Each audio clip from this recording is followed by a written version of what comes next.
In this case, you have almost 70,000 people who hold XRP in the United States who are trying to sue the SEC for harming them. Right. So, it's a little confusing wwhy the SEC would spend a lot of time and energy on that when we do actually have some things happening in the market that maybe do deserve more scrutiny. Right. Look, I actually came to Toronto yesterday from Zurich. I was at a central bankers conference in Zurich, and I was thrilled by the reception, in part because they're inviting Ripple to attend. I was on stage with the CEO of Crypto.com. The CEO of Binance was in attendance. And so I think there's a genuine thirst. And again, this was a central banker conference organized by Switzerland and Singapore. There's no real surprise there. They're leading and saying, hey, let's engage private and public conversation to figure out how the rules should work. And let's make sure we have actors who are trying to live by those rules. My experience truly has been, for Ripple anyway, once we meet with regulators, central bankers, and help them understand, here's how our technology works. Here's how we are using the open source technology of XRP. They get very comfortable because the regulations I think most regulators care the most about are know your customer, KYC, anti-money laundering, AML, terrorist financing. Those are very important foundational regulatory frameworks that don't change in how Ripple goes to market. And I think... Well, did you mention Terra Luna just now? Yes. Because I think that's less an example of a scam and it's more an example of creating something that maybe just shouldn't have existed in the first place. So, all right, so, there are payment stable coins where they're backed by a currency, and there's a new proposal from the Biden administration that, those should be regulated like banks and they should have deposit insurance, which, okay, I don't know what you think of that. I'm not sure is the short answer. I think stable coins as a category, I think, have a role to play, particularly in domestic settlement. I haven't yet seen exactly where the U.S. is going to come out here. Other countries around the world clearly are doing more ahead of the U.S. and how they're kind of approaching central bank issued digital assets. What's confusing to me is why do we need 10 different U.S. dollar stable coins or 20? Right. And if the U.S. If the U.S. is going to do a central bank issued digital currency, why do we need private dollar stable coins also? Right. That gets a little confusing for me. So maybe we... Welcome to the Crypto Teacher.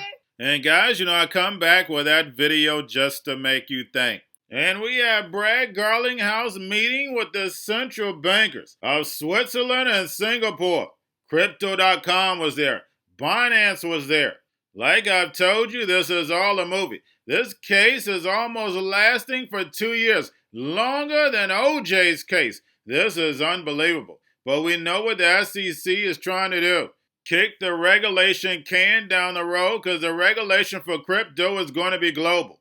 And remember, the Crypto Teacher told you. And we know why stable coins are so important because it keeps the central banks in control. They can just push a button and create as many as they like. But the best feature is that they're programmable. They'll be able to tell you what, where, and when and how to buy. And we have Larry Summers on the recession. Guys, we know we're about to go through a Great Depression. It is going to be painful. Remember what the actual World Economic Forum stated? You own nothing, but you will be happy. They have to bring America to Babylon to its knees. And part of that is destroying the American dollar and letting China the dragon rise. But in order to do that, they must create the Great Distraction. And that's going to put a lot of people out of work and give the rise to the machines, where the robots, algorithms, and drones take over the economy and the sheep go inside the metaverse. And remember, the Crypto Teacher told you because he knows. When it comes to the New World Order, it's all planned out. You have a wonderful day. What do you think the biggest risk is right now we face? Look, I think, David, that a recession is almost inevitable. Probably a 75%, 80% chance within the next 2 years, and there's certainly a real risk that it will come sooner. That's going to be a very difficult thing, though, as I say, I think it may be inevitable given where we are. But I think it's going to be very important to make sure that if we're going to go through a period of pain, we do slay the inflation dragon. There have been many failures, particularly the 1970s are the classic example of where economic policymakers did the equivalent of stopping their antibiotic when they felt better, but before the 10-day dose was through. And so it's a very, very difficult set of balances and challenges that the Fed's going to have. And I very much hope that they make wise choices. So I take your point that the only thing worse than having a recession is having one without slaying the inflation dragon, as you say. But let me ask you, at this point, some people are predicting this will be a fairly short and shallow one. Do we have reason to believe that? I hope they're right.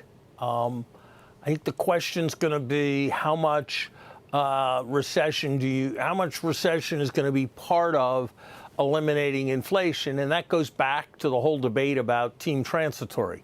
If most of inflation is transitory, then we're not going to have to live with very much pain to get the inflation out of the system. If more of it is more ingrained, then we're going to have to live with more difficulty. I was mildly encouraged by the number that came out today, suggesting that long-term inflation expectations, as measured in Michigan, had gone up a little less than people originally thought. But I still do think we have a meaningful amount of inflation that we have to get out of the system. And I don't think we're going to do that in 1 or 2 quarters of economic slack. But look, there is no reason why this needs to resemble the recessions of the last generation. This should not be anything like what happened after COVID. This should not be anything like what happened after the great financial crisis. Just how deep, just how long it will be, difficult to know, but most people remember the last 2 recessions, and I don't see any reason why we're headed for difficulties of that kind. We're going to a different economy, and we're going to be learning more about that as we go. But clearly, we're learning that things can be done from remote locations. We're learning that technology can replace people even more than we thought. We're not going back to the same economy. We're recovering, but to a different economy, and it'll be one that is more leveraged to technology. And I worry that that is going to make it even more difficult than it was for many workers. In Silicon Valley, and my friends who work in technology know that what we did to the manufacturing workers, we are now going to do to the retail workers, the call center workers, the fast food workers, the truck drivers, and then even bookkeepers, accountants, insurance agents, lawyers, and on through the economy. So what happened to the manufacturing workers is a very clear sign. This effort, and China has big plans for this. They intend to seed their digital yuan into the global environment by giving it away to visitors at next winter's Olympics. When they arrive at the airport, they're going to get yuan digital wallets. They're going to receive digital yuan. They're going to use it throughout their visits to Beijing, and then they're going to take it back to their home countries. They see this as a huge advantage. Why? Because who controls the underlying protocols, who controls the underlying standards of the future of money will control the future of money.